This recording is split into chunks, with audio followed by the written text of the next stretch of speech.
నిర్లేప నిర్మల నిత్య నిరాకార నిరాకుల నిర్గుణ నిష్కళ శాంత నిష్కామ నిరుపప్లవ అన్న నామానికి మనం తెలుసుకున్నాం.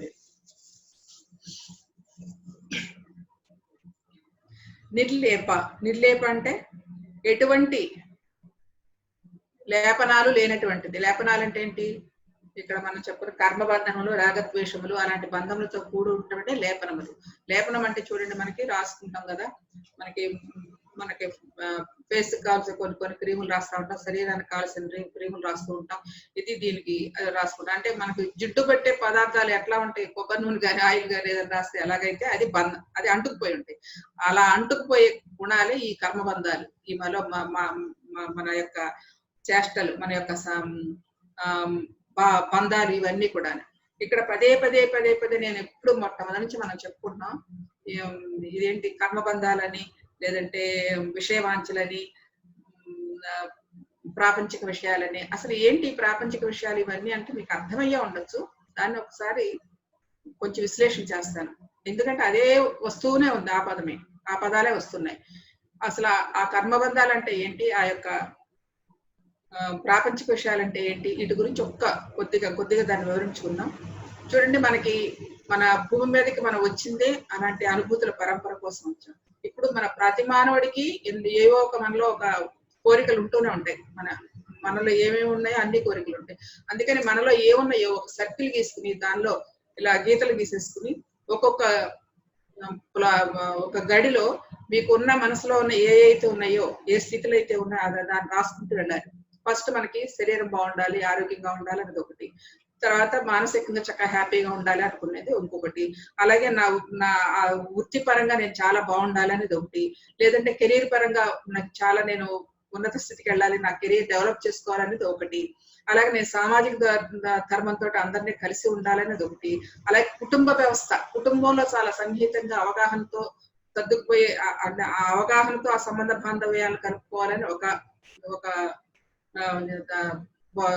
బాక్స్ లో రాసుకుని, అట్లాగే ఇంకా నేను సమాజానికి ఏం చేయాలని అదే అలాంటిది ఒకటి. కానీ అలాగే మనలో ఏ గుణాలు అయితే అలా ఒక్కొక్కటి రాసుకున్నట్టు వెళ్తుంటే, అలాగే మరి మన క్రియేషన్, నేను ఇంకా ఏదో నేర్చుకోవాలి, లేదా ఇంకా ఏదైనా చెయ్యాలనే ఆ స్థితిలో అలాంటి భావం ఉంటే అదొకటి. అలాగే మన స్పిరిచువల్ పేస్, నేను ఇంకా ఆధ్యాత్మిక ఎదగాలని చెప్పేసి అన్ని రాసుకుని ఒక్కసారి మీరు వాటినన్నిటినీ క్షుణ్ణంగా పరిశీలించుకుని వాటిల్లో ప్రముఖ పాత్ర, ఫస్ట్ పాత్ర దేనికి ఇస్తారో ఒకసారి ఐడెంటిఫై చేయండి. ఐడెంటిఫై చేసినప్పుడు ఏం జరుగుతుంది, మనం అందరం ఇంచుమించు దేనికి ఇస్తామంటే బేస్ స్పిరిచువాలిటీకి ఇస్తాం. స్పిరిచువాలిటీ అంటే ఏంటి, ఏదో వెళ్ళిపోయి మనం అన్ని వదిలేసి వెళ్ళటం కాదు కదా. స్పిరిట్ అంటే మన ఆత్మల గురించి మన గురించి మనం తెలుసుకోవడం. దాని గురించి తెలియాలని ఫస్ట్ బేస్ ఏంటంటే ఇది మెడిటేషన్. ఈ మెడిటేషన్ అనేది ఏం చేయాలంటే, అంటే ఫస్ట్ ఎవరివైనా ఇంచుమించు నేనైతే 100% దానికే వేస్తాను, అది ఉంటేనే మిగతా అన్ని వస్తాయి. సో మీరందరూ కూడా అదే కోవలో ఉన్నారు కాబట్టి ప్రపంచంలో ఏ వ్యక్తికైనా బేస్ అనేది ఉండాలి, అదే పునాది.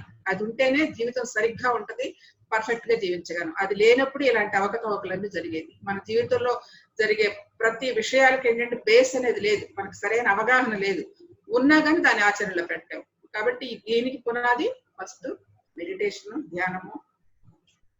అలా అది దానికి ఫస్ట్ ప్రిఫరెన్స్ ఇస్తాం. సెకండ్ ప్రిఫరెన్స్ ముందర మరి అన్ని చేయాలంటే ముందర బాగుండాల్సింది ఏంటంటే శరీరం. ఈ శరీరాన్ని మనం చాలా చక్కగా కాపాడు. అంటే మన భూమి మీదకి వచ్చేందుకు ఈ ఉపకరణ ద్వారానే మనం ఇంత నాలెడ్జ్ షేర్ చేసుకుని మళ్ళా పరలోకానికి వెళ్ళి మనం ఇంకా నేర్చుకుంటాం. ఆ పరలోకాలు ఏ లోకంలో కూడా ఏ శరీరము ఉండదు. శరీరం అనేది భూమి మీదే ఉంటుందన్నది సత్యము. కాబట్టి ఈ శరీరంతో అనుభూతి అనేది ఈ భూలోక పాఠశాలలోనే ఉంటుంది. ఇలాంటి అనుభవాల పరంపర కోసం మన భూమి మీదకి వచ్చినప్పుడు మనకు ఆ ఎదురయ్యే ఆ సిచ్యుయేషన్స్ అన్నిటిని మనం ఫేస్ చేయాలనుకున్నప్పుడు మనకు కావాల్సింది ఈ ఉపాధి శరీరము. ఈ శరీరం దీని ఆరోగ్యం అంతా మన చేతుల్లోనే ఉంది. ఎలా ఇస్తాము? సరైన ఆహారం ద్వారా, యుక్తమైన ఆహారం ద్వారా, మితమైన ఆహారం ద్వారా, మితమైన ఆలోచనల ద్వారా, అనంతమైన ధ్యానం ద్వారా ఈ శరీరాన్ని మనం కాపాడుకుంటూ ఉండాలి. నిరంతర ధ్యానం, అంటే ఒకసారి ఫ్లో అవుతుంటే ఆటోమేటిక్ గా వెళ్ళిపోతూ ఉంటాం. ఇలా ఈ సాధన ద్వారా ఈ శరీరాన్ని మనం పర్ఫెక్ట్ గా ఉంచుకోవాలి. ఇది ఉంటేనే కదా మనకి ఏదైనా చేయగలము.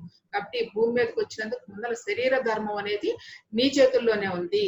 ఎలా అంటే చక్కటి ఆహారం ద్వారా, చక్కటి ఆలోచనల ద్వారా, చక్కటి ప్రవర్తన ద్వారా, మంచి సత్కర్మాచరణ ద్వారానే చక్కగా దీన్ని ఉంచుకుంటాము. ఆ తర్వాత మనస్సు అంటే మనసుని కూడా ప్రశాంతంగా ఉంటేనే కదా మనకు కావాల్సింది. మనసుని ఏం చేస్తాం, మన యొక్క మనసే మాయామృగం. దీని గురించి మనం అనేక సార్లు చెప్పుకున్నాము. కాబట్టి ప్రధాన కారణము మనకి శరీరం బాగోలేకపోయినా, ఇంకేది మనకి అపసవ్యాలు జరిగినా, మనకి కూడని స్థితులు ఏర్పడుతున్నాయంటే కేవలం మన మనసే. ఈ మనసు అనేది ఒక అంగము కాదు, ఒక చూస్తానికి ఏదైనా ఒక అవయవము కాదు, కేవలము కొన్ని ఆలోచనల సమూహమే, కొన్ని స్పందనల సమూహమే అన్న విషయాన్ని మనం చెప్తున్నాం. కాబట్టి ఈ మనసుని మనం నియంత్రించుకోవాలంటే దాని మీద ఏదో కట్టడి చేసి దాన్ని ఏదో పట్టుకుని ఆధిపత్యం సంపాదించడం కాదు. మనసుని మచ్చికతోనే చేసుకోవాలి. మనసుని మచ్చిక చేసుకోవాలి. మచ్చిక చేసుకుంటేనే మన మాట వింటుంది. నువ్వు ఎంతైతే కట్టడి చేస్తావో అంతలా మన పైకి ఇంకా ఎక్కువ వస్తాయి ఆలోచనలు. కాబట్టి దాన్ని కట్టడి చేయడానికి, దాన్ని నియంత్రించడానికి అంటే బదులు మచ్చిక చేసుకోవటం. మన బిడ్డని ఎలా మచ్చిక చేసుకుంటాం ఏదైనా కావాలంటే, అలాగా మనకి ధ్యానం చేసేప్పుడు ఆలోచనలు వస్తున్నాయి. అమ్మ నేను కాసేపు ధ్యానం చేస్తున్నాను, కొంచెంసేపు నాకు ప్రశాంతంగా వదిలేసి హ్యాపీగా ధ్యానం చేసుకుంటానని అలా భావన మనం రిలీజ్ చేస్తుంటే ఆటోమేటిక్ గా కొంతసేపటికి అయిపోతాయి అన్న విషయం మనం అలా చేసుకోవాలి. మరి ఆలోచనలు వస్తున్నాయి దాని మీదే నువ్వు పెడుతున్నప్పుడు ఏమవుతుంది, అది ఆలోచనల పరంపర ఇంకా ఎక్కువైపోయి వస్తుంది అన్నమాట. కాబట్టి చూసి చూడనట్టు సాక్షిగా చూస్తూ ఉండాలని మనం నిన్న కూడా చెప్పుకున్నాం. విజ్ఞాన భైరవ తంత్రంలో అలాగే ఉంటుందని చెప్పారు కూడా. కాబట్టి మనసులో వచ్చే ఆలోచనలన్నీ కూడా సాక్షిగా చూస్తూ ఉండటము, అలా చేస్తూ ఉంటే అంటే మచ్చిక చేసుకుంటాం. అలా చక్కగా మన మనసుని మన దారిలో పెట్టుకోవాలి. ఇంద్రియాలపై ఆధిపత్యం సంపాదించాలి. మన ఇంద్రియాలపై ఆధిపత్యం సంపాదించినప్పుడే మన శరీరం మన మాట ఉంటుంది. ముందర శరీరం బాగుండాలి. శరీరం బాగుంటేనే మన మనసు బాగుంటుంది. కాబట్టి శరీరం బాగుండాలి, ప్రధానమైన మూల కారణం మనసే. మనసులో ఎలాంటి స్పందనలు కలిగినా ఆ స్పందనల యొక్క ప్రభావం శరీరం మీద పడుతుంది. కాబట్టి మనం సరి చేసుకోవాల్సిన మూలమైన విషయం ఏంటంటే ఆ యొక్క మనస్సునే. ఆ మనసుని మచ్చిక చేసుకుంటూ చాలా ప్రశాంతంగా ఉంచుకోవడం అనేది అది మన ధర్మము. అది అంత తేలికైన విషయం కాదు, కానీ చేయాల్సిందే. అదే దానితోనే అవుతుంది. అట్లా మన జీవితంలో అదొక పాయింట్ అవుతుంది. అప్పుడు కాబట్టి అక్కడ మనం చేసుకోవాల్సింది ఏంటి, మన మనసుని ఎంత ప్రశాంతంగా ఉంచుకోగలమో, ఎంత సన్నిహితంగా ఉంచుకోగలమో, ఎంత మచ్చిక చేసుకోగలమో అన్న విషయాన్ని మనపైనే ఆధారపడి ఉంది. అది కూడా మనసుని మనసుతోనే చేయిస్తాం. ముళ్ళుని ముళ్ళుతోనే తీస్తారంటారు కదా. సో ఆ విధంగా మనసుని మనసుతోనే మచ్చిక చేసుకోవాలి, మనసుని మనసుతోనే శూన్యం చేయాలి అన్న విషయాన్ని మనం ఇది అర్థం చేసుకోవాలి. అలాగే ఇంకో మూడో పాయింట్, మన యొక్క ముందల ఫ్యామిలీ రిలేషన్షిప్ అది చాలా విచ్ఛిన్నమైపోయిన దుర్భరమైన పరిస్థితులు. ఇప్పుడు మీకు తెలుసో లేదు, ఇప్పుడు మరి టీవీలో అదే పనికి వస్తుంది. ఎక్కడ చూసినా ఇప్పుడు చాలా ఫైర్ బ్రాండ్లు అయిపోతున్నాయి ఫ్యామిలీస్ అన్ని. ఎందుకంటే లాక్డౌన్ లో ఇంట్లో ఉండేటప్పటికట అన్ని మరి పనులు షేర్ చేసుకోలేక అంతా ఒకే లోడ్ పడిపోతుంటే ఏం చేస్తారు, చేసుకోలేక ఫ్రస్ట్రేషన్ వచ్చేసి ఇప్పుడు చాలా ఇబ్బందులు జరుగుతున్నాయని ఇప్పుడు వార్తలు వస్తున్నాయి. ఎంతవరకు ఉన్నదో నాకు తెలియదు కానీ, బట్ ఇది ఇప్పుడున్న పరిస్థితి అయినా కాకపోయినా వాస్తవంగా ఏంటంటే మన రిలేషన్షిప్ ని మనకి సరిగా లేదనుకుంటే ఎక్కడో మనకి దానికి ఒక ఆ యొక్క రిలేషన్షిప్ లో ఏదో కూడని స్థితిలో ఏయో ఉన్నాయి. దానిని మనం పట్టుకోవాలి. ఏంటి, ఎందువల్ల సరిగా ఉండటం లేదు, దానికి కారణం ఏంటి అని మనం అనుకున్నప్పుడు దానికి మనం ఒక ప్లాన్ చేసుకుని దాన్ని ఒక మెయిన్ భార్యాభర్తలతోనే ఉండదు. ఎందుకంటే అవగాహన రాహిత్యస్థితి. అవగాహన రాహిత్యస్థితి అంటే ఆటోమేటిక్ గా మీ అందరికీ తెలిసే ఉండొచ్చు. మనకి అందరికీ ఫస్ట్ ఆఫ్ ఆల్ ఉండేది ఏంటంటే ఈగో ద్వారానే కదా మనకి ఎవరేదన్నా మన ఈగో హట్ అవుతుంది. మనకి అక్కడ ఈగో అనేది దెబ్బతినేటప్పటికి మనలో ఉన్న ఫైర్ బ్రాండ్ లాగా వెళ్ళిపోతుంది. అక్కడేమవుతుంది, ఒకళ్ళ మీద ఒకళ్ళు ఇలాగా వెయిట్ చేసుకునేటప్పటికి అదొక ఫ్రస్ట్రేషన్స్ ఏర్పడతాయి. దానిలో పొందేది ఏంటి, నీ అహం నీకు దెబ్బతిన్నప్పుడు వచ్చేది ఏంటంటే నువ్వు పొందేది ఏమి లేదు, ఇంకా అశాంతి పొందుతున్నారు. ఇక్కడ మళ్ళా అందరూ లేడీసే కాబట్టి ఎక్కువ భాగం ఒక్కొక్కసారి విశ్లేషణ చేస్తారు. దీని వల్ల చాలా మంది లేడీస్ బెనిఫిట్ పొంది ఉన్నారు. ఇక్కడ నా చెప్పిన క్లాసెస్ లో దాన్ని మీకు ఒకసారి వివరించుకోవాలనుకుంటున్నాను. మనకి ఇందాక అన్నట్టు ఈగో మీదే దెబ్బపడుతుంది మనకి. అంటే ఎవరికి ఈగో లేకుండా నాకు ఈగో లేదనే మనిషే లేడండి. ఆటోమేటిక్ ఎంతో ఉంటూనే ఉంటుంది. సో ఆ ఈగోని మనకి నేను అన్ని మంచిగా చేసిన నాకెందుకు ఇలాంటి పరిస్థితులు అనిపిస్తున్నాయి, నేను ఎంత కష్టపడుతున్నాను, ఎంత మంచిగా చూస్తున్నాను, ఎంత చేసినా నన్నే అంటున్నారు అన్న ఫీలింగ్స్ ఎక్కువ ఉంటాయి మన లేడీస్. 100కి 99% అలాగే ఉంటాయి. ఇది ఒక రకంగా చేసి పురుషాధిక్యత అనొచ్చు, ఇంకేదైనా అవ్వచ్చు. సరే ఏదైనా ఏం చేసినా మనని మనం సరి చేసుకోవాలంటే ఇక్కడ పాయింట్ ఏంటంటే మనలో ఉన్న అహాన్ని డ్రాప్ చేసుకోవాలి. డ్రాప్ చేయడం అంత తేలికైన విషయం ఏం కాదు, ఎందుకంటే ప్రతి ఒక్కరికి ఉండేది అది. కాబట్టి ఆ డ్రాప్ చేసే విధానంలో ఏంటంటే మనకి ఇప్పుడు భార్య భర్తలు మెయిన్, తర్వాత చుట్టూ పిల్లలు, తర్వాత తల్లిదండ్రి, అటు అత్తమ్మ గాని ఇటు తల్లి, అటు అత్తమ్మలు ఇటు అత్తమ్మలు గాని ఏదో ఉంటాయి. ఈ రిలేషన్షిప్ లోనే ముందర జరుగుతాయి. అది ఒక చిన్న, అదొక ప్రపంచం. ఇది నీ చిన్న ప్రపంచం. ఈ చిన్న ప్రపంచంలో జరిగే చిన్న చిన్న విషయాలు, ఆ విషయాలను నువ్వు తట్టుకోలేకపోతున్నావు అంటే దానిపై మన మన మన ప్రభావం పడి మనం దానికి లోనైపోయి మన శరీరాన్ని మన మనసుని చింతాక్రాంతం చేసుకుంటున్నావు అంటే కారణం మనమే. మనం అంటే అప్పుడు మీలో ఉన్న అరిషడ్ వర్గాలని నువ్వు జయించాలి. అది ఇంట కలిసి రచ్చగలటం అంటే ఏంటంటే నీలో ఉన్న అరిషడ్ వర్గ గుణాలని నువ్వు జయించగలిగినప్పుడు ఇది నీ ప్రపంచం, ఇది కేంద్ర పాయింట్, ఇది మనది, ఇది కేంద్రం అనమాట. ఈ కేంద్రంలో ఉన్న ఆ పాయింట్స్ నువ్వు జయించగలిగినప్పుడు ఆ సర్కిల్ ఒక పరిమితమైన సర్కిల్ ఉంది, ఫ్యామిలీ అనే సర్కిల్, ఆ సర్కిల్లో మనం దాన్ని సాధించగలం. ఆ తర్వాత ఈ సమాజం అది అవటదు, ఎందుకంటే బయటవాడు ఏదన్నా దులిపేసుకుంటామండి. ఒక నిమిషం అనిపిస్తుంది కష్టం అని వదిలేస్తాం. కానీ ఇంట్లో ఉన్నారు చూడండి, 24 గంటలు కలిసి ఉంటామే, అదే అసలైన ఇది. మరి అది గెలవాలంటే నీలో ఉన్న అరిషడ్ వర్గాల్ని, నీలో ఉన్న ఆ యొక్క గుణాలని చేంజ్ చేసుకోవాలి, దాని మీద పట్టు సాధించాలి. ఎట్లా సాధిస్తాం? సో దానికి బేస్ సాధన ధ్యానం అయితే, ఇంకా ఏంటంటే అవగాహన కావాలి, జ్ఞానం కావాలి. ఆ తెలుసుకున్న జ్ఞానాన్ని మన జీవితంలో ఆ సిచ్యుయేషన్ వచ్చినప్పుడు ఆచరణ చేసే ఎనర్జీ ఒకటి ఉండాలి. తెలుసుకుంటాం, సమాచారం అంతా ఎంతో తెలుసుకుంటున్నాం, కానీ మనం ఎక్కడ ఉపయోగిస్తున్నాం?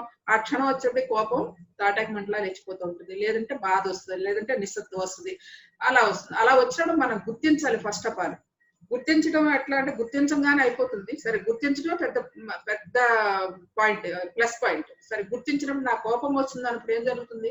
నెమ్మదిగా అక్కడి నుంచి ఆ సిచ్యుయేషన్ నుంచి పక్కకి వెళ్ళిపోవడం, లేదంటే మౌనం దాల్చడం చేస్తూ ఉంటే ఆ యొక్క సిచ్యుయేషన్ నుంచి మనం కొంచెం తప్పుకోగలం.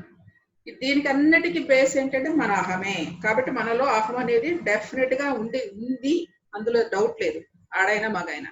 ఈ అహాన్ని మనం డ్రాప్ చేసుకోవాలంటే ఒక చిన్న టెక్నిక్ ఏంటంటే, మనకి ఇదంతా భౌతిక వ్యవహారమే కదా, నీ ఇల్లు, నీ పిల్లలు, ఈ సమాజం, ఈ కుటుంబం, ఇదంతా కూడా ఒక భౌతికమైంది. ఇక్కడ ఈ భూమి, ఈ ప్రపంచంలోకి ఇక్కడికి వచ్చినాక, ఈ భూమి మీదకి వచ్చినాక అది మనం ఏర్పరచుకున్నాం. మనకు పుట్టినప్పుడు ఒక ఫ్యామిలీ కుటుంబం, పుట్టినింట్లో ఉంటాం, తర్వాత పెళ్ళైన తర్వాత మెట్టినింటికి వస్తాం, అదొక ఫ్యామిలీ. సో ఇదంతా ఇవన్నీ మనం ఏర్పరచుకుని వచ్చినాయి కదా. ఈ ఏర్పరచుకొచ్చిన విషయాల్లో ఇవన్నీ తాత్కాలికమే. ఇదంతా మనం ఉన్నంత వరకే ఉంటాయి. మనం వెళ్ళిపోయిన తర్వాత దానికి ఎటువంటి సంబంధం ఉండదు. బిడ్డతో ఉండదు, భార్యతో ఉండదు, తల్లితో ఉండదు, తండ్రితో ఉండదు, కేవలం దీంతోనే ఉంటాయి. ఇక్కడ మనం నేర్చుకోవాల్సింది ఏంటంటే, ఇదంతా తాత్కాలికమైన వ్యవహారమే అన్న విషయం మనకు అవగాహన అయినప్పుడు జ్ఞానం ద్వారా ఆ క్షణంలో అది మనం గుర్తు తెచ్చుకుని, మనకి ఇంత అవసరమా, ఏముంది దీనిలో మనకి అంటే అన్నారు, మనకేమన్నా చిల్లులు పడినాయా, మనకేమైనా ఇబ్బంది కలిగిందా అని తీసుకోకుండా ఉండే ఆ తత్వాన్ని, ఆ గీతను మీరు దాటగలిగితే, ఆ చిన్న పాయింట్ మీరు దాటగలిగితే చాలా హ్యాపీగా ఉంటుంది. కానీ దాటం, ఎందుకంటే అక్కడే ఉంటుంది. సో దానికి ఏంటంటే, మనకి ఈ యొక్క లౌకిక ప్రపంచ విషయం గొప్పదా, దాని ద్వారా మనకు ఆధ్యాత్మిక ప్రయాణం గొప్పదా? ఇట్లా మీరు ఎప్పుడైతే మీ యుగోని కొంచెం డ్రాప్ చేస్తున్నారో ఆటోమేటిక్ గా తగ్గిపోయినప్పుడు ఏం తెలుస్తుంది? ఇది భౌతికం అయితే ఇది ఆధ్యాత్మిక ప్రయాణం. సో రెండు మనకి బ్యాలెన్స్ అయ్యి, ఈ రెండు బ్యాలెన్స్ లో మనం ఎప్పుడైతే ఈ భౌతిక వ్యవహారంలో కొంచెం ఆ యుగోని డ్రాప్ చేస్తుంటే, ఈ యొక్క బ్యాలెన్స్ చూసారా, ఆధ్యాత్మిక ప్రయాణం ఆ స్థాయికి వెళ్తూ ఉంటుంది, ఎదుగుతూ ఉంటుంది. అంటే నీ యుగోని డ్రాప్ చేసుకుంటే నీ యొక్క ఆ యొక్క స్పిరిచువల్ జర్నీ చాలా అద్భుతంగా జరుగుతుంది.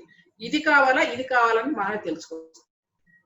ఇది తెలుసుకుంటారా, ఇది కావాలనుకుంటే ఇందులోనే ఉంటాం, కొట్టు పిట్టాడుతూ ఉంటాం. ఈ జన్మకైతే అనేక జన్మల పరంపర. లేదు ఇది కాదు, ఒకసారి అయితే అన్నారు, నా భర్తగా అన్నాడు, నా తల్లిగా ఉంది, నా బిడ్డగా అన్నాడు అని చెప్పేసి మనం ఆ ఇగోని డ్రాప్ చేసుకున్నాం అనుకోండి, ఆటోమేటిక్ గా ముందర మనకి ఇక్కడ శాంతి ఏర్పడుతుంది, ప్రశాంతత ఏర్పడుతుంది, మనసు హాయిగా ఉంటుంది. తద్వారా ఈ యొక్క స్పిరిచువల్ జర్నీ కూడా అలా అలా అలా పెరుగుతూ ఉంటుంది. ఏది కావాలో ఎవరికి వారే నిర్ణయించుకోండి. ఈ విషయం ద్వారా చాలా మంది లేడీస్ లో చాలా చాలా మార్పులు వస్తున్నాయి. అందుకని మీకు ఈ విధంగా విన్నవించుకుంటున్నాను. ఇది నిర్లేప కింద ఉంది. ఇది అంటే ఈ ఎన్ని గుణాలే మన జీవన ప్రయాణానికి సాగుతూ ఉన్నాయి అనమాట. మన వ్యవహార శైలి అంతా ఈ గుణాలతో. అలా మన ఇది మనం ఏర్పరచుకున్న ఇన్ని ఏవేవైతే ఉన్నా ఆ ఉన్న వాటిల్లో అన్నింటిలో కూడా మనం ఎక్కడెక్కడ బ్లాక్ ఉంది. సో ఇప్పుడు మనం విన్నది ఏంటంటే ఈ యొక్క మన జర్నీలో ఈ కుటుంబ వ్యవస్థ గురించి కానీ రిలేషన్షిప్ గురించి కానీ ఎక్కడెక్కడైతే మనం ఫెయిల్ అవుతున్నాం ఆ ఫెయిల్ అయింది మనం సరి చేసుకోవడం మనలోనే ఉంది. ఆ మనలో ఉన్నదాన్ని దాని ఓర్పు కావాలి, సహనం కావాలి, ఆ అవగాహన కావాలి, దానికి కార్యకారణ సంబంధాలు తెలియాలి. ఎందుకంటే ఏది మన దగ్గరకు రాదన్న విషయం మనందరికీ అర్థమైంది. వచ్చింది ఎందుకంటే ఇది నా యొక్క కర్మఫలమే నేను అనుభవిస్తున్నాను.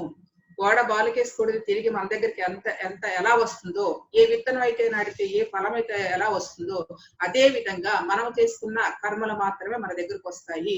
ఎవరు దానికి కారణం కాదన్న సత్యాన్ని మనం బాగా గుర్తుంచుకుంటే, సో ఇది నా యొక్క కర్మే, ఏ జన్మలోనూ చేశాను, ఇది నేను అనుభవిస్తున్నాను, ఇది అనుభవిస్తే ఇప్పటికి ఇది క్లియర్ అయిపోతుంది, ఇక మరలా నాకు ఈ జన్మలోకి మనకు రాదు అన్న విషయం మన అవగాహన అయితే అదే విషయం మీ దగ్గరికి మరలా మరలా మరలా రిపీట్ అవ్వదు. మీకు అర్థమయ్యేంత వరకు ఆ సిచ్యుయేషన్స్ ఏర్పడతాయి. మీకు అర్థమయ్యి దాని నుండి మీరు బాగా అవగాహన చేసుకుని బయటకు వచ్చారు అంటే ఆ సిచ్యుయేషన్ మీకు అసలు మారిపోద్ది, టోటల్ మారిపోద్ది. అంత అలాంటి ఆలోచన మనం చేసుకోవాలి, అలాంటి జ్ఞానాన్ని సంపాదించుకోవాలి. దానికి కావాలంటే ఇదిగో ఇలా సాంగత్యాల ద్వారా, సత్యం సాంగత్యాల ద్వారా, ఎనర్జీ ద్వారా ఇవి సపోర్ట్ ఇస్తాయి. కానీ మారవలసింది చేయవలసినంత నీ బుద్ధే, నీ మనసే, నీలోని జ్ఞానమే. కాబట్టి మనం చేంజ్ అవ్వాల్సింది ఏంటంటే ఫస్ట్ ఆఫ్ ఆల్ మనలో ఈ రిలేషన్షిప్ గురించి మెయిన్ ఇదే మనకు బాధ. తర్వాత ఇంకా వేరే కెరీర్ వైజ్ గా కానీ ఇంకేదన్నా వైజ్ గా అది ఇంకొక కోణంలో, ఆర్థిక వ్యవస్థ బాగాలేదనుకోండి దానికి ఏం చేయాలో ఏంటో మనం చూసుకుంటాం. ఇంకేదైనా కష్టపడితేనో లేకపోతే ఇంకోటి ఏదో ఇంకొక వర్క్ చేస్తే ఇంకా డబ్బు వస్తుందా అనేది ఆ కోణంలో ఆలోచిస్తాం, ఆర్థిక వ్యవస్థ సమన్వయం చేసుకోవడానికి. అలాగే సామాజిక ధర్మంలో నువ్వు ఎంతవరకు చేస్తావు, నీవు సంపాదించే సంపాదనలో ఒక 10% దానం చేయడం అనేది సామాజిక ధర్మం, అది మినిమం ధర్మం. అలాగా నీ కెరీర్ వైజ్ గా ఇంకా నీలో మీరు ఈ కెరీర్ వైజ్ గా అంటే ఇప్పుడు బయట ప్రపంచంలో కెరీర్ వైజ్ నీ వ్యక్తిత్వాన్ని నువ్వు నిలుపుకుంటూ నీ యొక్క ఉన్నత స్థితికి వెళ్ళడానికి నువ్వు డెవలప్మెంట్ చేసుకుని వస్తా. కానీ అంతర్ వ్యవస్థ ఏంటంటే ఇదిగో ఈ సాధన ద్వారా దీన్ని బిల్డప్ చేసుకుంటూ ఉంటే అది జరుగుతూ ఉంటుంది. సో అట్లా మన కెరీర్ వైజ్ గా కానీ అలాగే ఇంకా మీ క్రియేషన్ అంటే ఇంకేమైనా కొత్త విషయాలు తెలుసుకోగలనా, ఇంకా కొత్తగా నేను ఇంకేమైనా సాధించగలనా అనేది వారి వ్యక్తిగత సాధన బట్టి ఇవన్నీ ఉంటాయి అనమాట. సో మనకి ఏది ఇలా లిస్ట్ రాసుకుని ఇందులో నేను దేనికి ప్రాముఖ్యత ఇస్తున్నాను, ఇందులో నేను ఎందుకు సరిగా లేకపోతున్నానని దాన్ని వివరణ చేసుకుని దాన్ని విశ్లేషణ చేసుకుంటే మన మనసులో వచ్చి మనకి దాని సమాధానాలు దొరుకుతాయి. లేదంటే ఇలా సాంగత్యాల ద్వారా దొరుకుతాయి, లేదంటే ఒక పుస్తకాల ద్వారా దొరుకుతాయి, లేదంటే ఒక సిచ్యుయేషన్ ద్వారా దొరుకుతాయి. కాబట్టి ఇవన్నీ కూడా ఏంటంటే అవన్నీ మనం ఈ జీవితంలో ప్రయాణం చేస్తుంటే ఈ బంధాలు ఇప్పుడు ఫస్ట్ నుంచి మనం చెప్పుకున్నాం ఏదైనా బేస్ అదే. ఈ యొక్క కర్మబంధాలు, ప్రాపంచిక విషయాలు, భౌతిక విషయాలు, ఆధ్యాత్మిక శరీర ధర్మాలు ఇవన్నీ కూడా సరిగా లేకపోవడానికి కారణం ఏంటంటే మన యొక్క ఆలోచన రీతే, మనం చేసుకున్న కర్మలే. కాబట్టి ఆ యొక్క విశ్లేషణతో దాని యొక్క అవగాహన చేసుకున్నప్పుడు దాని నుండి బయటపడడానికి కావాల్సిన మార్గం ఏమిటో తెలుసుకుని దానికి ఒక షేర్ చేసుకోవచ్చు. మీకు అర్థమైన వాళ్ళు, మీకు సాంగత్యంతో చక్కగా క్లోజ్ గా లేకపోతే ఓపెన్ గా ఉండే వాళ్ళతో ఎవరితోనే కాసేపు షేర్ చేసుకుంటే ఆటోమేటిక్ గా రిలాక్స్ అవుతారు. రిలాక్స్ అయినప్పుడు ఏమవుతుంది, అప్పుడు మీలో కొత్తది ఇంకొక కోణంలో చూడగలరు. అదే మీరు బాధపడుతూ ఉన్నారనుకోండి, అదే మీకు ఆ విషయాల మీద ఆలోచిస్తూ ఉన్నారంటే అదే బాండేజ్, అదే ఎనర్జీ ఫామ్ అయిపోతుంది. కాబట్టి అది షేర్ చేసుకుని మీ లోపల ఉన్న ఆ యొక్క మైండ్ ని క్లీన్ చేశారనుకోండి, అప్పుడు మీకు ఏం చేయాలని మీకే అర్థమవుతుంది. ఇది నిత్య జీవనం జరిగే ప్రతి ఒక్కరికి జరిగే ఆడైనా మగైనా జరుగుతూ ఉంటది. ఎక్కువ భాగం 199% ఆడవాళ్ళకి ఇదే గుణాలు ఉంటాయి. సో ఈ గుణాల నుంచి బయటపడాలంటే చక్కగా ఫస్ట్ ఆఫ్ ఆల్ మనలో ఉన్న చిన్న ఈగోని డ్రాప్ చేసుకుంటే, చాలా చిన్నది అలా డ్రాప్ చేసుకుంటే మనం హాయిగా ఈ స్పిరిచువల్ జర్నీలో ఎదుగుతాము. కష్టమే అనిపించవచ్చు, ఒకసారి ప్రయత్నం చేయండి, 100 సార్లు ప్రయత్నం చేయండి, 1000 సార్లు ప్రయత్నం చేయండి, 1000 ఒక్కసారైనా సక్సెస్ అవ్వదు. ఒకసారి సక్సెస్ అయిందంటే ఆ ప్రయాణం అలా సాగుతూనే ఉంటది. ఇది ప్రాక్టికల్ గా చేసే విషయాలమ్మా. అందుకని దీనికి నిర్లేప అనే నామానికి ఇంత విశ్లేషణ అంటే నేను ఇస్తున్నాను, అక్కడ లేదు. ఈ లేపనాలన్నీ కర్మబంధాలన్నీ ఇవే కదా. సో అవన్నీ మనం ఎట్లా పోగొట్టుకుంటామంటే ఇదిగో ఈ విషయాల ద్వారా మరలా మొదలుకొద్దాం. కాబట్టి ఈ కర్మబంధాలు, ఈ యొక్క రాగద్వేషాలు అవన్నీ మనలోనే ఉన్నాయి. వాటిని మనం చాలా తేలికగా తీసుకుని, ఎలా అంటే తామరాకు మీద నీటి బొట్టులా. తామరాకు మీద నీటి బొట్టు ఎలా ఉంటది? నీటి బొట్టు ఉంటే చక్కగా కదలాడుతూ ఉంటది, హ్యాపీగా ఎంజాయ్ చేస్తూ ఉంటది. అలా ఉండాలి మనం. అన్నీ ఉంటాయి, అన్ని కష్టాలు ఉంటాయి, అన్ని బాధలు ఉంటాయి, కానీ అంటకుండా ఉండే స్థితి అది శ్రీకృష్ణుడు చేశాడు. పుట్టిన దగ్గర నుంచి ఆయన నిర్యాణం పొందే వరకు ఆయనకి ఏమన్నా ఉన్నాయండి సుఖాలు? ఎప్పటికప్పుడు చిన్న బిడ్డ దగ్గర ఎదుర్కొన్నాడు అన్ని విషయాలు. ఆయన చిరునవ్వుతోనే గెలిచాడు. అయితే ధర్మం అంతా ఆయన పక్కనే ఉంది కదా. ఎప్పుడు ఏనాడైనా ఆ మొహంలో చిరునవ్వు లేని స్థితి చూడగలిగామా ఎక్కడైనా మనం? అంటే మనకు కనబడే ఫొటోస్ లో లేదా మనకు ఆ విన్న కథల ద్వారా. కాబట్టి క్వాలిటీ ఏంటంటే అలాంటి క్వాలిటీని మనం పెంచుకోవాలి. అందుకే మనకి ఆ యొక్క ఎంత తేలికగా వదిలేస్తే అంత హాయిగా ఉండగలము. అంత హాయిగా ఉండగలిగితే శరీరం హాయిగా ఉండదు, శరీరం హాయిగా ఉంటే మనసు హాయిగా ఉంటుంది. తద్వారా మనకి అంతర్ముఖ మన లోపలికి మనం ప్రయాణం చేయడానికి కావాల్సిన స్పేస్ ఏర్పడుతుంది అన్నదే ఈ నిర్లేప అనే నామానికి చెప్పడం అనమాట. ఈ పరిశుద్ధ చైతన్యంతో ఉండటం అనమాట. మన నిత్య జీవన విధానంలో పంతాలు పట్టింపులు మానేసి హ్యాపీగా మనం ఉండటం అనేది ఇక్కడ అర్థం చేసుకోవాలి. అదే నిర్లేప నిర్మల. నిత్య నిర్లేప నిర్మల అంటే నిర్మలంగా ఉండటం అనేది దానిలోనే వచ్చేస్తుంది. కాబట్టి నిర్లేప నిర్మల అన్న దానికి అర్థం చేసుకున్నాం. ఇప్పుడు నిత్య అంటే జాగ్రత్త, స్వప్న, సుషుప్తి అవస్థలు అంటే మెలకువ. జాగ్రత్త అవస్థ అంటే ఇప్పుడు ఉన్న అవస్థ, స్వప్న అవస్థ అంటే పడుకున్నప్పుడు అవస్థ, సుషుప్త అవస్థ అంటే మనకు గాఢ నిద్ర సుషుప్త అవస్థ. ఆ 3 అవస్థల్లోనూ అలాగే మన బాల్యావస్థ, యవ్వనావస్థ, వార్ధక్యావస్థ, ఈ అన్ని అవస్థల్లోనూ గుర్తుంచుకోవాల్సింది ఏంటంటే నిత్య నిరంతరము ఎప్పుడు కూడా ఆనంద స్థితిలోనే ఉంటుంది. ఏది ఆత్మ అని ఆత్మ చెప్పుకున్నాం కదా. ఏ కాలంలో అయినా ఏ సమయంలో అయినా నిరంతరము ఆత్మ నిత్యమైనదే అన్న విషయాన్ని తెలియజేస్తుంది. అంటే ఇప్పుడు ఇక్కడ మనకి భగవద్గీతలో మనకు ఆ శ్లోకం ఒకటి ఉంది. శ్లోకం అజో నిత్య శాశ్వతోయం పురాణో హన్యతే హన్యమానే శరీరే అంటారు అనే ఆ శ్లోకంలో ఉంటుంది. అజో నిత్య శాశ్వతోయం అంటే పుట్టుక లేనిది, శాశ్వతమైనది, సనాతనమైనది, నిత్యనూతనమైనది అనేది అదే ఆత్మ అన్న విషయాన్ని భగవంతుడు చక్కగా ఆ భగవద్గీతలో ఉద్ఘాటించారు. అదే మనం ఇక్కడ నేర్చుకోవాల్సింది. నిత్య అంటే నిరంతరం, ఎల్లప్పుడూ కూడా ఆ నిత్య జాగరూకత కలిగి ఉండే స్థితి ఆత్మస్థితి.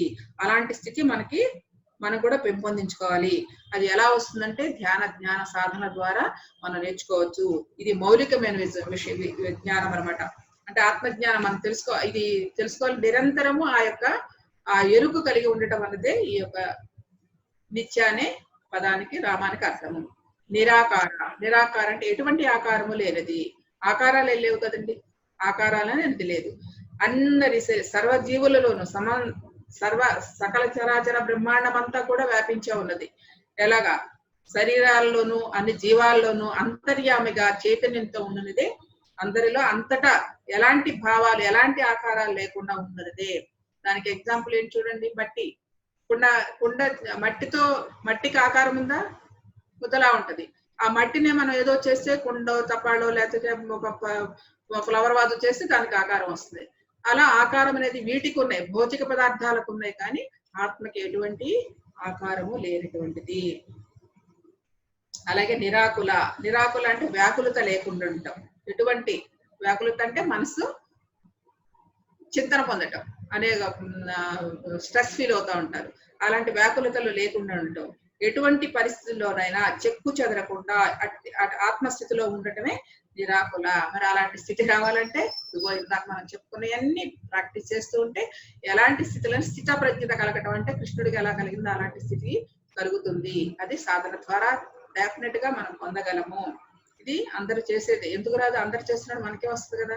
అయితే మన ప్రయాణం, మన చేసే ఆలోచన, మనం చేసే రీతి, మనం చేసే పనులు అన్ని కూడా మన యొక్క పునాది అయిన ఆత్మజ్ఞానంతో జోడించి మనం చేసుకుంటూ ఉంటే ఆ యొక్క స్థితిని పొందగలము. నిరాకుల అంటే ఎటువంటి స్థితిలోనైనా చక్కగా ఒకే రీతిగా ఉండటము. దానికి ఉదాహరణ మనకి కృష్ణుని చెప్పుకున్నాం. అలాగే జనక మహారాజు ఎల్లప్పుడు అంత రాజ్యాన్ని పరిపాలించినాడు, అన్ని అనుభోగాలు అనుభవిస్తున్నాడు, కానీ ఆ క్షణంలో ఆయన వదిలేసైనా వెళ్ళిపోగలడు. అయితే అంతటా ఆయనకు కూడా ఒక్కొక్కసారి మాయలో పడిన మాట వాస్తవమే. అష్టావక్ర గీతలో చెప్తారండి. ఆయన రాజ్య పరిపాలన చేస్తూ ఇంత జ్ఞానం చేసినా అప్పుడప్పుడు మాయలో పడిపోయినప్పుడు మళ్ళా ఎక్కడికో వెళ్ళినప్పుడు ఒకసారి ఇట్లాగే వేటకి వెళ్తూ ఉంటాడు. వేటకి వెళ్ళినప్పుడు ఎక్కడి నుంచో పక్క నుంచి కొన్ని మాటలు వినిపిస్తా ఉంటాయి. ఆ మాటలు ఏంటంటే, ఈ ఇందులో ఉన్న ఈ ప్రాపంచిక విషయాలే శాశ్వతమైనవి కాదు, శాశ్వతమైనది అశాశ్వతమైనది, ఇవన్నీ అశాశ్వతమైనవి, శాశ్వతమైన సత్యమైన ఉంది, అది కావాలి మనిషికి అని చెప్పి ఏదో ఒక మాటలు పెడతా అంటే అప్పటికి ఆయన ఒక రకమైన బంధాల్లో ఉన్నాడు. అంటే అంత రాజ్యభోగాలు అనిపిస్తూ అన్ని చేస్తున్నాడు కదా, అలాంటి అనిపించేటప్పుడు అప్పుడు ఆయనకి ఆ మాటలు కానీ మళ్ళీ వెలుగుద్దట. అవును, ఈ వేట ఇవన్నీ నాకు అవసరమా, ఎందుకు ఇలా చేస్తున్నా అని చెప్పి అనిపించి తర్వాత మళ్ళా అంటే జ్ఞానం ఉన్నాడు కాబట్టి ఆ ఒక్క పాయింట్ తోనే పట్టుకోగలిగాడు. మళ్ళా దాన్ని ఆన్ చేసుకుని మళ్ళా ఆ యొక్క లైన్ లోకి తెచ్చుకోగలిగాడు. అష్టావకర గీతలో ఒక చోట వస్తుంది ఇట్లాగా. కాబట్టి ఎంతటి మహానుభావులకి వస్తూ ఉంటది, కానీ దాన్ని మనం నిలబెట్టుకుని మన జీవన ప్రయాణములో మనం మార్చుకునే స్థితిని మనం తెచ్చుకోవాలి. అది నిర్గుణ అంటే. అలా నిరాకుల అంటే ఎలాంటి వ్యాకులతలు లేని స్థితిని మనం పొందడానికి. సో దీని ద్వారా మనం నిర్గుణ అంటే ఎటువంటి గుణాలు లేనిది. ఏదండి, ఆత్మకి ఎటువంటి గుణాలు లేవు. ఎవరికొన్న గుణాలు? మనకే. తమో గుణం, రజో గుణం, సాత్విక గుణం, శుద్ధ సాత్విక గుణాలన్నీ కూడుకుని ఉన్నది మనకి. ఆత్మకి ఎటువంటి గుణాలు లేనటువంటిది అన్నది చెప్తున్నారు అనమాట. కాబట్టి అలాంటి గుణ శుద్ధ సాత్విక కూడా కాదు, తమో గుణం లేదు, రజో గుణం లేదు. ఇట్లా ప్రతి మనిషికి గుణాలు ఉంటాయండి. మనం పుట్టినప్పుడు తమో గుణంలో ఉన్నవాళ్ళు కొంతమంది ఉంటారు, రజో గుణంలో ఉన్నవాళ్ళు కొంతమంది ఉంటారు, సాత్విక గుణంలో ఉన్నవాళ్ళు కొంతమంది ఉంటారు. అయితే ఈ తమో గుణంలో ఉన్నవాడు ఎక్కువ భాగం తమో గుణంలో ఉన్నవాడు 100% ఉంటే వాళ్ళలో కూడా ఎక్కడో ఒక 10% కొంత సాత్విక గుణం ఉంటుందండి, రజో గుణము ఉంటుంది. మనం ఇంతకు ముందు ఒక శ్లోకంలో కిరిచక్ర రథారుడు అన్న శ్లోకంలో మనం చెప్పుకున్నాం.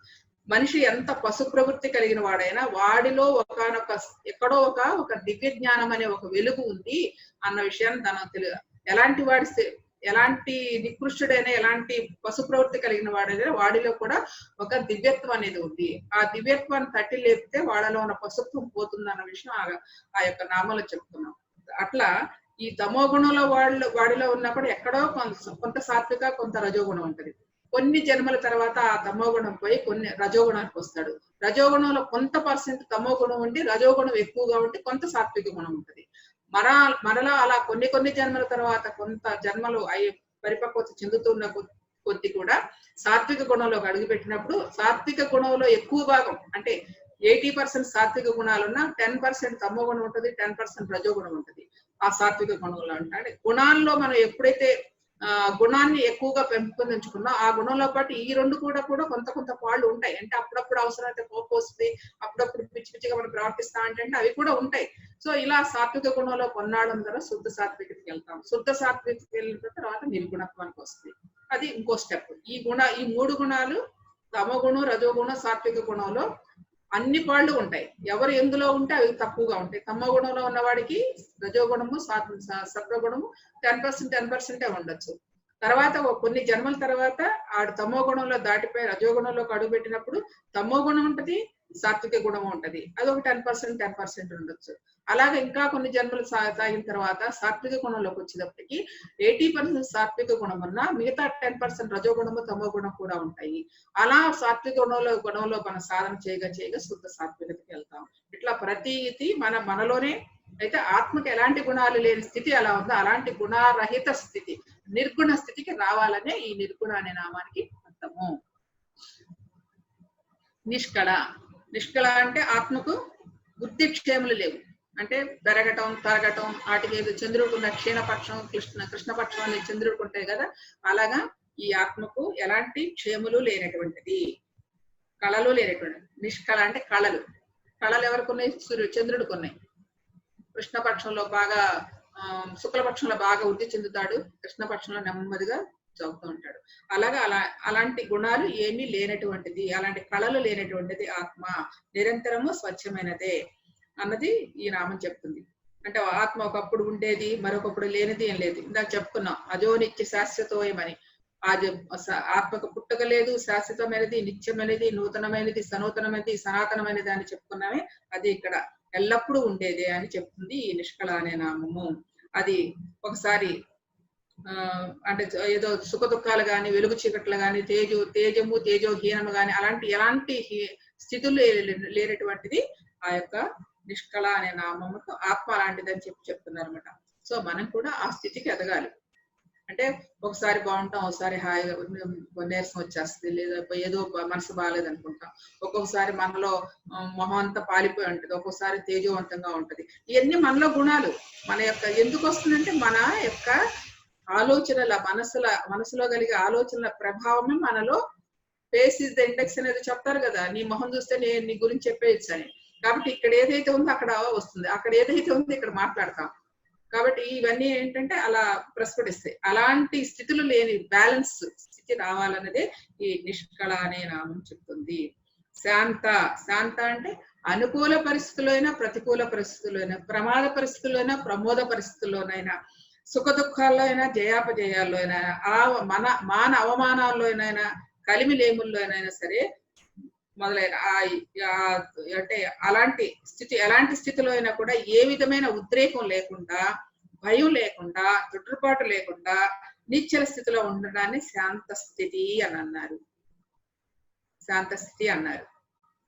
మరి అన్నిటికంటే విలువైంది పరమ ప్రశాంతతమైన నిశ్చలమైన మనసుని, అలాంటి స్థితిని పొందాలంటే నిరంతరము ఇదిగో మనం ఇన్ని చెప్పుకున్నాం కదా, ఆ నిశ్చలమైన స్థితిలోనే మనకు ఆ యొక్క శాంత స్థితి వస్తుంది. శాంత అంటే ఫైనల్, ఎటువంటి వేటికి కూడా చెక్కు చెదరకుండా నిశ్చల స్థితిలో ఉండే స్థితిని మనం డెఫినెట్ గా సంపాదించుకోగలము. సాధన ద్వారా వస్తుంది. మనకి వస్తూ ఉంటాయి కొంత కాలానికి కొన్ని ఎమోషన్స్ ఉంటాయి. ఆ ఎమోషన్స్ వచ్చినప్పుడు మనం గుర్తించినప్పుడు తగ్గిపోతూ ఉంటది.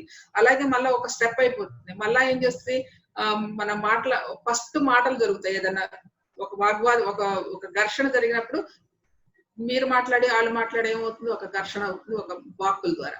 తర్వాత మనం ఇది తప్పు, ఇది కాదుకూడదు అని అనుకున్నాం అనుకుంటే మౌనమే శరణ్యం. కొన్నాళ్ళు మౌనం అవుతుంది. ఆ మౌనంలో కూడా ఏమవుతుంది, సరే అప్పుడు మనం సప్రెస్ చేసుకున్నా కూడా పర్వాలేదు, కాస్త ఇంకా మాటకి మాట రాదు కాబట్టి చప్పట్లు కొడితే 2 చేతులతో చప్పట్లు కొడితేనే సౌండ్ వచ్చేది, లేకపోతే రాదు. కాబట్టి మౌనం వెళ్తే కామ్గా ఒక పక్కకి వెళ్ళిపోయాం అనుకోండి, అది అక్కడ సద్దుమణుగుద్ది. అది మనలో కొంత ఘర్షణ కలిగింది, అదొక స్టెప్ కొన్నాళ్ళు. తర్వాత కొంతకాలానికి ఏమవుతుంది, మనకి ఆ ఎదుటి వ్యక్తి ఏదైనా అన్నా కూడా తీసుకోని స్థితిలో మనం వచ్చే స్థితి కొంతకాలం ఉంటది. అలాగా అది ఆ సిచ్యుయేషన్ కొంతకాలం జరుగుద్ది. ఆ తర్వాత అంటే ఇది ఎంత ప్రాక్టీస్ అండి, ఊరికే వచ్చేది. మనం ప్రాక్టీస్ చేస్తూ ఉంటే ఒక్కొక్క స్టెప్ ఎక్కుతూ ఉంటాం. అలాగా మన కొంతకాలం అయిన తర్వాత మనకి ఇతరులు ఏదన్నా సరే ఇక్కడ కూడా చలనం లేదు, ఇక్కడ కూడా స్పందన లేని స్థితికి వస్తాం. అది ఆ స్థితికి రావాలి. అట్లా నెమ్మదిగా వస్తూ ఉంటాం. మనం ప్రాక్టీస్ చేయాలి. మనకి యాక్షన్ లో ఎప్పుడు వచ్చిందో ఆ యాక్షన్ లో మనకి గుర్తు తెచ్చుకోవాలి. ఇప్పుడు ఇంత జ్ఞానం మనం తెలుసుకుంటున్నామంటే అది ఇంప్లిమెంట్ చేయడానికి కావాల్సింది. లేకపోతే ఆల్రెడీ మీరు అందరిలోనే ఉంది. జస్ట్ ఇది తెలపటమే, తట్టి లేపటమే, అందరికి గుర్తు చేయటమే. మనలో నిక్షిప్తమైన ఉన్న జ్ఞానాన్ని ఒక తట్టి లేపుతున్నాం.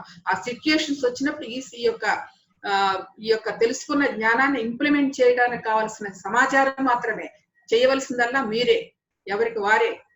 కాబట్టి ఇదంతా చేసినప్పుడు అట్లాంటి నెమ్మదిగా స్థితులు మారుతున్నప్పుడు ఒక స్పందన లేని స్థితి, ఒక నిశ్చల స్థితి వస్తుంది అన్నది.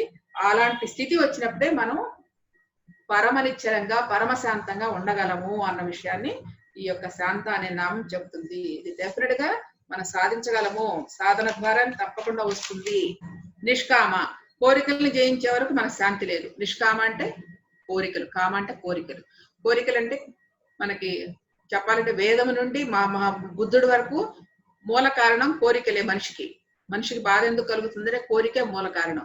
ఒక వేదం నుండి ఆ రోజున వేదాల దగ్గర నుంచి ఈ రోజున బుద్ధుడి వరకు చెప్పిందంతా కూడా అదే.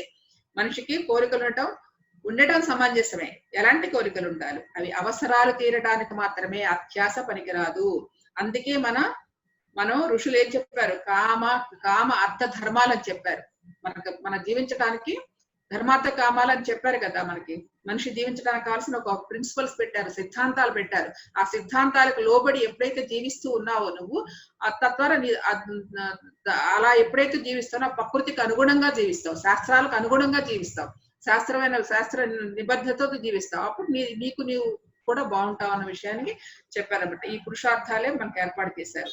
ఈ అర్ధకామాలు, ధర్మ మోక్షాలు రెండు. నదికి ఒక పక్కన అర్ధకామాలు ఒక గట్టు అయితే రెండో పక్కన ధర్మ మోక్షాలు ఒక గట్టు. ఈ 2 గట్టులు లేవనుకోండి, నది పొంగింది అనుకుంటే ఏమవుతాయి, కొట్టుకుపోతాయి అన్ని చాలా.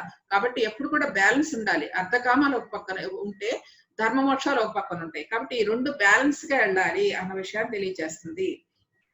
ఎప్పుడు కూడా ఈ నీరు ఎప్పుడు గట్టు లోపల ప్రవహిస్తేనే నదీ ప్రవాహం చాలా ఉంటుంది. గట్టు దాటిందంటే ఇబ్బందులు కలుగుతాయి. అలాగే మన అర్థకామాలు నిరంతరము సమస్థితిలో బ్యాలెన్స్ చేసుకుంటూ సంపాదించుకోవాలి.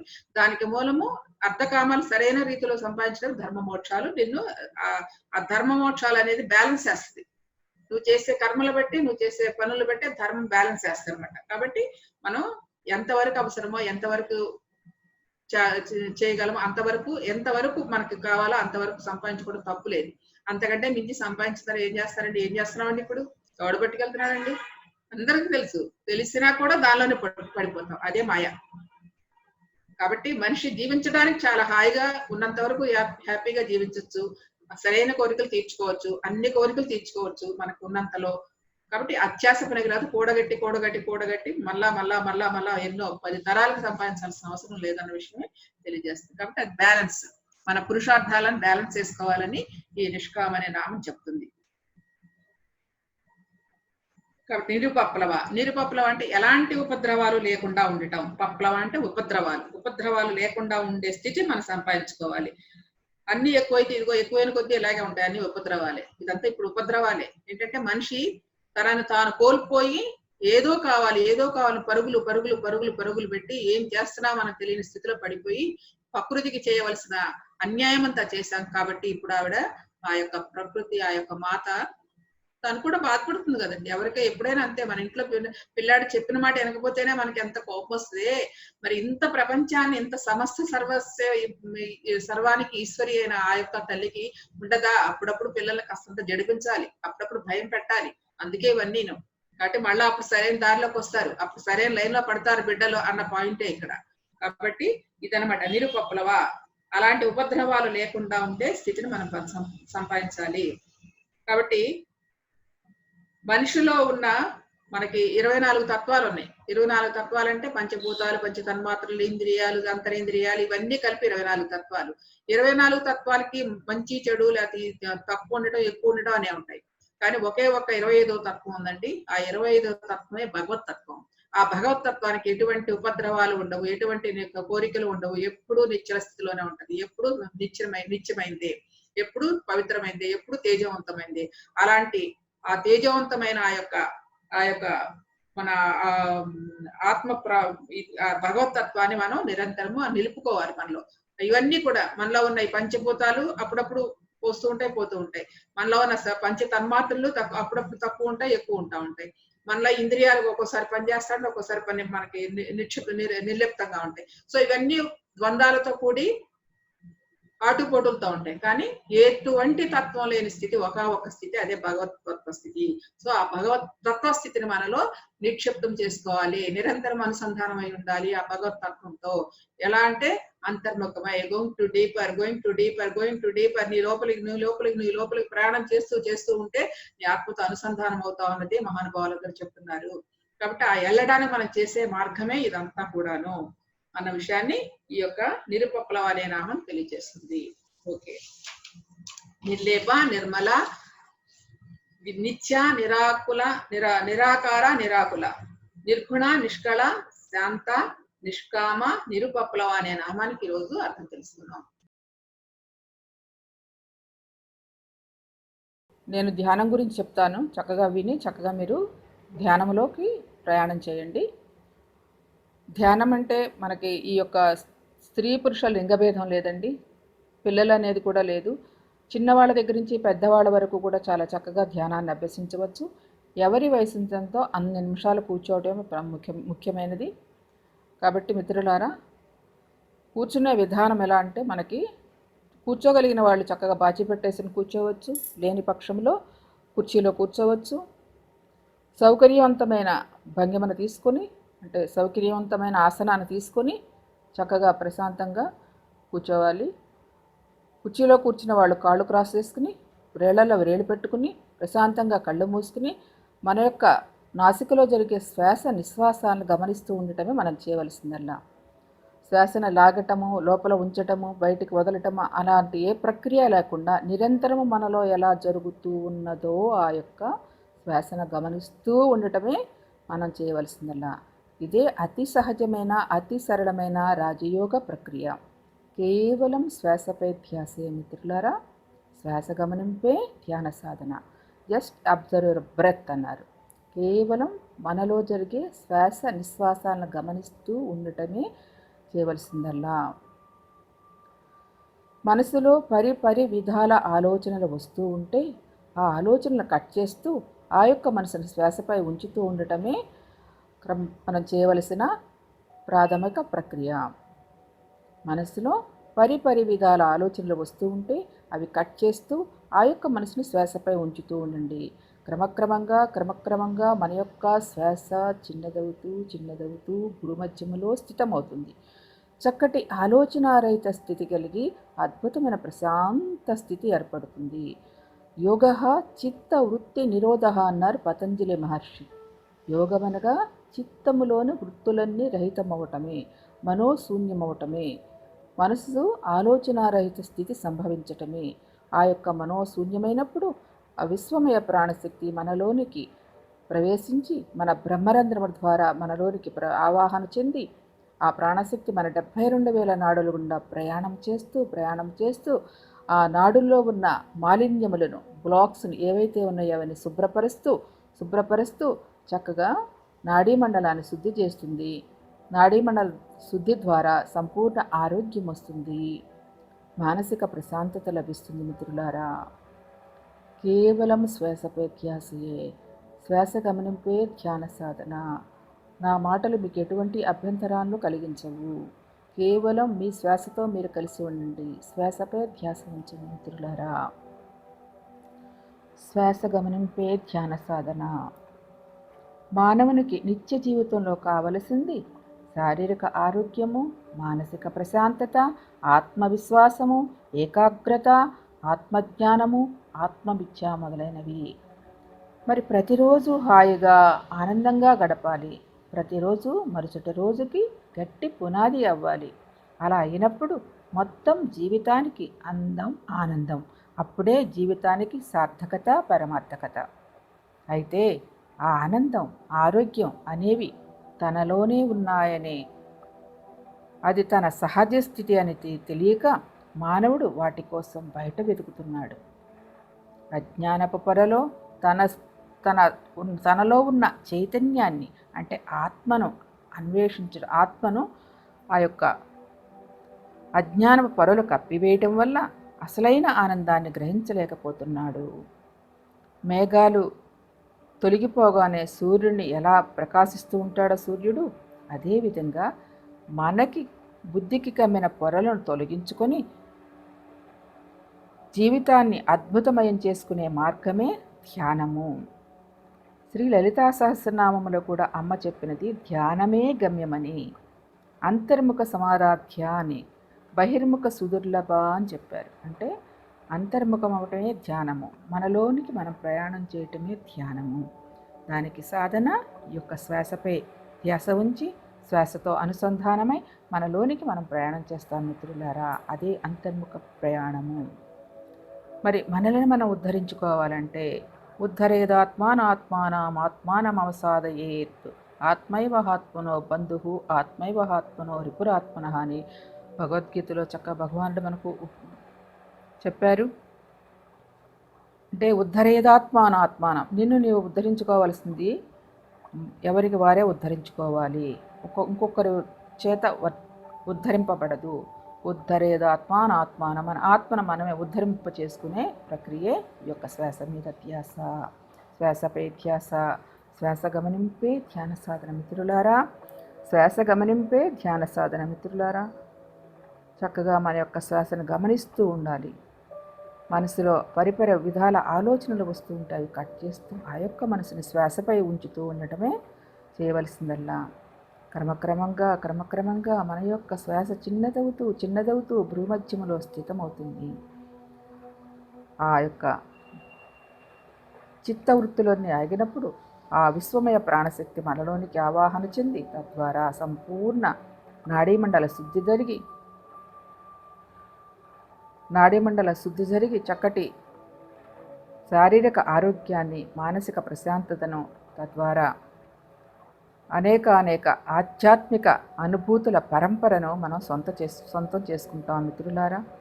కేవలం శ్వాసపై ధ్యాసయే, శ్వాస గమనింపే ధ్యాన సాధన, శ్వాసే గురువు, గురువే శ్వాస. తపస్భ్యోధికో యోగి జ్ఞానిభ్యోపి మతోధికః కర్మభ్యాచాధికో యోగి తస్మాత్ భవార్జున అన్నారు భగవానుడు. అంటే తపస్సు కంటే ధ్యానము గొప్పదని చెప్తున్నారు. ధ్యానమే గమ్యమని చెప్తున్నారు. ఇలా మనం సాధన చేస్తూ ఉంటే చక్కగా ఏమవుతుంది? అభ్యాస యోగయుక్తేన చేతసా నాణ్యగామిని పరమం పురుషం దివ్యం యాతి పార్థాను చింతయన్. అంటే అభ్యాసము ద్వారా ఇలా నిరంతరము ధ్యాన సాధన చేయటం ద్వారా మన మనసు అన్య విషయముల మీదకు పోకుండా పరమమైనది, పవిత్రమైనది, దివ్యమైనది యొక్క అనుభూతిని పొందగలము. ఆత్మతో అనుసంధానం అవ్వగలము. ఆ ఆత్మతత్వాన్ని మనం అవగాహనతో అనుభూతి పొందగలము అని చెప్తున్నారు భగవానులు. అలాగే అమ్మ శ్రీ లలిత సహస్రనామానుల అమ్మ చెప్పారు, జ్ఞానమే గమ్యము, జ్ఞాన జ్ఞేయ స్వరూపిణి అని చెప్పారు అమ్మ శ్రీ లలితా సహస్రనామంలో. అంటే జ్ఞానమే గమ్యము. ఎలా వస్తుంది ఈ జ్ఞానము? ధ్యానము ద్వారా, ధ్యాన సాధన ద్వారా మనం అంతర్ముఖమైనప్పుడు, ఆ అంతర్ముఖమైన సాధన పూర్ణత్వం పొందుతూ ఉన్నప్పుడు మన యొక్క సకల జ్ఞానాన్ని మనం సేకరించుకోగలము. అంతటా ఉన్న ఆ యొక్క జ్ఞానాన్ని స్వీకరించుకోగలము. అది సాధకుడు ఉత్తీర్ణత అంటే సాధనలో పూర్ణత పొందిన కొద్దీ చక్కటి అనుభూతిని పొందగలము. అందుకే చెప్పారు భగవానుడు ఒక చక్కటి శ్లోకములో, నహి జ్ఞానేన సదృశం పవిత్రమిహ విద్యతే తస్వయం యోగ సంసిద్ధ కాలేనాత్మని విందతి. అంటే నహి జ్ఞానేన సదృశ్యం అంటే జ్ఞానమే పవిత్రమైనది, జ్ఞానమే గొప్పది, అంతకంటే మించిన విద్య లేదు. జ్ఞాన విద్య, ఆత్మవిద్య అన్ని విద్యలలోకెల్లా ఉత్తమోత్తమైనది. అమ్మ కూడా చక్కటి ఆత్మవిద్య అనే నామములు చెప్పింది. కాబట్టి ఈ జ్ఞానమే ఉత్తమమైనది, పరమ పవిత్రమైనది, జ్ఞానమే గమ్యమైనది. అంతకంటే ఈ లోకంలో మరేదీ లేదు. ఈ జ్ఞానానికి మించినది మరేదీ లేదు. మరి అలా సాధన చేస్తూ ఉంటే కాలక్రమేణా తనలో ఉన్న ఆత్మతో అనుసంధానమై తనలో ఉన్న ఆత్మతో అనుభూతి పొందుతూ అనేక రకాలుగా అనేక కోణాలలో జ్ఞానాన్ని సంప్రాప్తించుకుంటాడు సాధకుడు. జ్ఞానమే గమ్యము, జ్ఞాన జ్ఞేయ స్వరూపిణి అని అమ్మవారు చక్కగా విశ్లేషించారు. కాబట్టి ఈ నిరంతర సాధనతో ఆ ధ్యానము ద్వారా జ్ఞానాన్ని సంపాదించుకుంటూ జ్ఞాన స్వరూపిణిగా మనం ఉత్తీర్ణులవ్వాలి, పరిపూర్ణత పొందాలని చెప్పటమే ఈ ధ్యానముల యొక్క ముఖ్య ఉద్దేశము. కాబట్టి కేవలం మీలో ఉన్న శ్వాస నిశ్వాసాలను గమనిస్తూ ఉండటమే చేయవలసిందల్లా. అతి సహజమైనది, అతి సరళమైనది రాజయోగ ప్రక్రియ మిత్రులారా. ఈ యొక్క శ్వాస గమనింపు ద్వారా శ్వాసే గురువుగా శ్వాస చింతన చేరి సమయాన్ని హెచ్చిస్తూ సాధన చేస్తే శ్వాస అనే గురువు చింతన చేరి నీ సమయాన్ని కాస్తంత హెచ్చించి సహనముతో సాధన చేస్తే చక్కటి అనుభూతిని మనం సొంతం చేసుకుంటాం. ఆ అనుభవ జ్ఞానాన్ని పొందుతాము. ఆ అనుభవమే జ్ఞానంగా మారుతుంది మిత్రులారా. కాబట్టి ధ్యానము ఎవరి వయసు ఎంత ఉందో అన్ని నిమిషాలు చక్కగా కూర్చోవచ్చు. మనలో ఉన్న శ్వాస నిశ్వాసాలను గమనించడమే ధ్యానము. శ్వాసపై ధ్యాసయే ధ్యానం మిత్రులారా. శ్వాస గమనింపే ధ్యానము మిత్రులారా. చక్కగా అలా ఎవరి వయసు ఎంత ఉందో అన్ని నిమిషాలు కూర్చుని తర్వాత నెమ్మదిగా మీ యొక్క 2 చేతులను విడదీసుకుని ఆ 2 యొక్క అరచేతులను కూడా కళ్ళపై బోర్లించుకుని ఒక 5 సెకన్ల పాటు అలా ఉండి నెమ్మదిగా ఆ ధ్యాన స్థితి నుంచి బయటకు వచ్చి చక్కగా ఆనందాన్ని అనుభవించవచ్చు. ధ్యానము చేసే విధానము, క్రమము ఇలాంటిది ఇదే. ఇంతకంటే తేలికైనది, ఇంతకంటే సహజమైనది, ఇంతకంటే ప్రశాంతమైనది, ఇంకా అంతకంటే సుఖమైనది మరెక్కడా లేదు. అంత సుఖమైనది, అంత తేలికైనది, అంత సరళమైన యొక్క శ్వాస మీద ధ్యాసను సాధనతో పరిపూర్ణత పొందాలని, ముక్తి పొందాలని కోరుకుంటూ థ్యాంక్ యూ మిత్రులారా. Thank you.